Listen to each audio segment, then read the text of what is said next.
కేటీఆర్ పైకి ఉల్లిగడ్డలు, టమోటాలు విసిరిన ప్రజలు. భైంసా రోడ్ షోలో కేటీఆర్కు నిరసన సెగ తగిలింది. ఇటీవల ఓ కార్యక్రమంలో జై శ్రీరామ్ నినాదం కడుపు నింపదు, జై శ్రీరామ్ అంటే ఉద్యోగం రాదు అంటూ కేటీఆర్ చేసిన కామెంట్లపై హనుమాన్ దీక్షాపరులు నిరసన తెలిపారు. కేటీఆర్ గో బ్యాక్, కేటీఆర్ కబడ్దార్ అంటూ నినాదాలు చేశారు. ఆయనపై టమాటాలు, ఉల్లిగడ్డలు విసిరారు.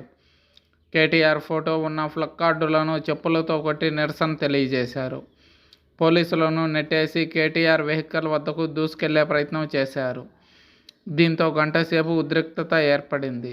నిరసనపై కేటీఆర్ స్పందిస్తూ, ఇలా అల్లరి చేస్తే బీఆర్ఎస్ కార్యకర్తలు ఊరుకోరు, మా వాళ్ళు రెచ్చిపోతే పరిణామాలు తీవ్రంగా ఉంటాయి, మిమ్మల్ని రాముడు దాడి చేయమని చెప్పాడా అంటూ ఆగ్రహం వ్యక్తం చేశారు. ఇక్కడ పోలీస్ వ్యవస్థ ఉందా లేదా అనే అనుమానం వస్తుంది. పోలీసులు బీజేపీకి, కాంగ్రెస్కు మాత్రమే పనిచేస్తారా, బీఆర్ఎస్ పార్టీకి పని చేయరా అని ఎద్దేవా చేశారు కేటీఆర్. బహుశా ఇక్కడ పోలీసులు చచ్చిపోయారేమో అంటూ కామెంట్స్ చేశారు. దీంతో మరింత ఆగ్రహానికి గురైన హనుమాన్ స్వాములు కేటీఆర్ వైపు దూసుకెళ్లేందుకు ప్రయత్నించారు.